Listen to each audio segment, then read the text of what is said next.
Hey everyone, and welcome back to the channel! Today, we read diving deep into a topic that is on a lot of your minds.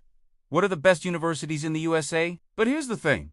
Best doesn't just mean a top ranking in a magazine. The best university for you is one that fits your life, your budget, and your personality. So today, we're going beyond the usual lists and breaking down what really matters when choosing a school in America. We'll cover everything from campus safety and tuition fees to the local food scene and, of course, those all-important scholarships. Let's get started on finding your perfect fit. First up, let's talk about something that should be a top priority for every student and parent.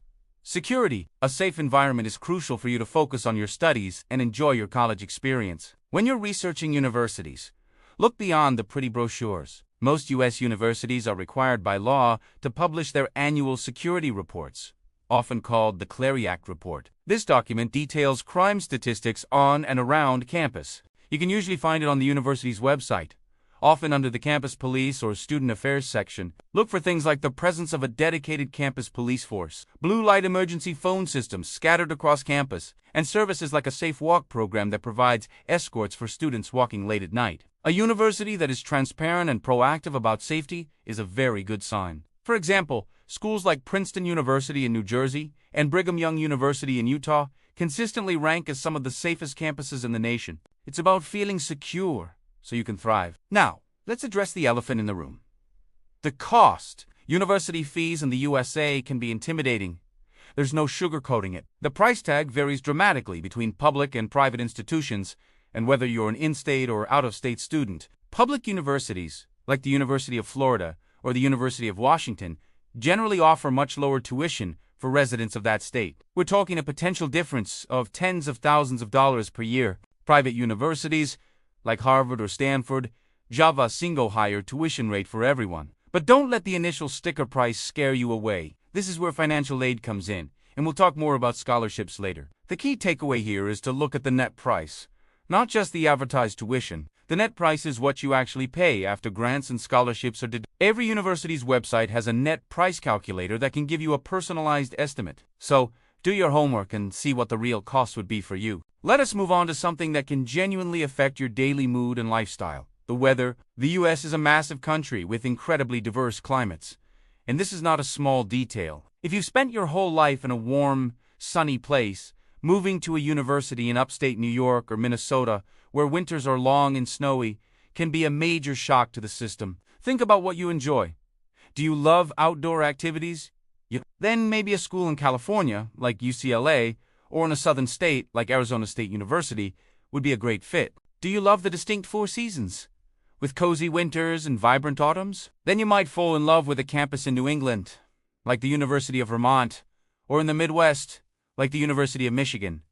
It's not just about comfort, it's about your well-being. A miserable climate for you can lead to feeling down and less motivated. So be honest with yourself about whether you're a sunshine seeker or a... Next, let's talk location. Location.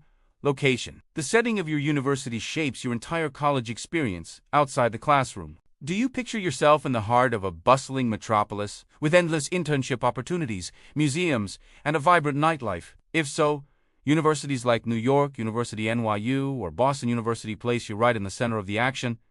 You'll have the entire city as your campus. On the other hand, maybe you prefer a more traditional college town vibe. These are smaller cities or towns where the university is the main focus, like Ann Arbor, Michigan, or Chapel Hill, North Carolina. These places offer a strong sense of community, school spirit, and often a lower cost of living. Or perhaps you're drawn to a more rural or suburban campus, offering peace, quiet, and beautiful natural surroundings like Cornell University in Ithaca, New York.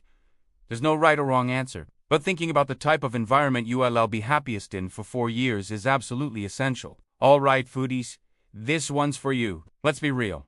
You have to eat every day, so the food situation is a bigger deal than you might think. We're not just talking about the campus dining halls, though their quality can vary a lot. Schools like UMass Amherst and Virginia Tech are famous for their award-winning dining services with tons of diverse and healthy options. But it's also about the food scene in the surrounding city or town. Living in a place like Austin, Texas, home to the University of Texas, means you'll have access to some of the best barbecue and food trucks in the country. If you go to a school in Los Angeles, like US, you're in a global food paradise with everything from authentic Korean BBQ to world-class vegan cuisine. Researching the local food culture can be a fun part of the decision process. Check out local food blogs, Yelp reviews, and see what students are saying on social media about the food both on and off campus. Good food can be a huge source of comfort and a great way to explore a new culture. Now, let's connect a few dots and talk about overall affordability. This goes beyond just tuition fees. It encompasses the entire cost of living in that location. A university might have lower tuition, but if it's located in an incredibly expensive city like San Francisco or New York, your expenses for rent, groceries, and transportation can quickly add up and erase those savings. This is where universities in the Midwest and the South often shine. States like Texas, Alabama, and Ohio generally have a much lower cost of living. You can find excellent universities like Purdue in Indiana or Texas A&M, where your dollar simply goes further. Your rent for an off-campus apartment will be significantly cheaper, and so will your daily expenses. When you're budgeting for college, create a full picture. Factor in estimated rent, utilities, food, and transportation costs for each location you're considering. This will give you a much more realistic understanding of what you can truly afford without accumulating massive debt. Let's also consider the student population. This refers to both the size of the university and the diversity of its student body. Do you want to be a small fish in a big pond or a big fish in a small pond? Large state universities like Ohio State or Penn State can have undergraduate populations of over 40,000 students. This means an incredible variety of classes, clubs, and resources, but it can also feel anonymous at times, with large lecture halls for introductory courses. On the flip side, smaller liberal arts colleges, like Williams College or Swarthmore College, might have under 2,000 students. This offers a tight-knit community, small class sizes, and close relationships with professors. Then there's the diversity of the student body. Attending a university with students from all over the country and the world can be an education in itself. It exposes you to different perspectives and prepares you for a globalized world. Look at the university's demographics. Do they have a large international student population? A mix of students from different backgrounds. Choose an environment where you feel you'll be both supported and challenged. Finally, and most importantly, for many, let's talk about scholarships. This is the key that unlocks the door to many universities that might otherwise seem out of reach. Nearly every single university in the U.S. offers scholarships, and they come in many forms. There are merit-based scholarships, which are awarded for academic achievement, athletic talent, or other special skills. Then there are need-based grants, which are based on your family's financial situation. To apply for these, you'll almost always need to fill out the free application for federal student aid.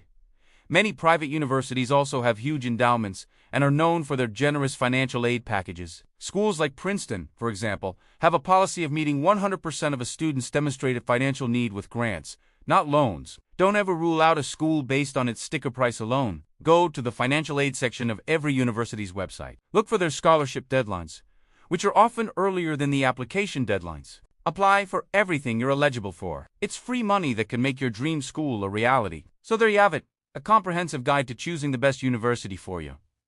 It's about looking beyond the rankings and finding a place that aligns with your personal needs, from safety and budget to the weather and the food. Take your time with the research. Visit campuses if you can, or take virtual tours. Talk to current students. This is one of the biggest decisions you'll make, and it's about so much more than a degree. It's about finding a community where you can grow, learn, and be happy for the next 4 years. I hope this breakdown helps you on your journey. If you found this video helpful, please give it a thumbs up, and don't forget to subscribe for more content to help you navigate your educational journey. Thanks for watching, and I'll see you in the next video.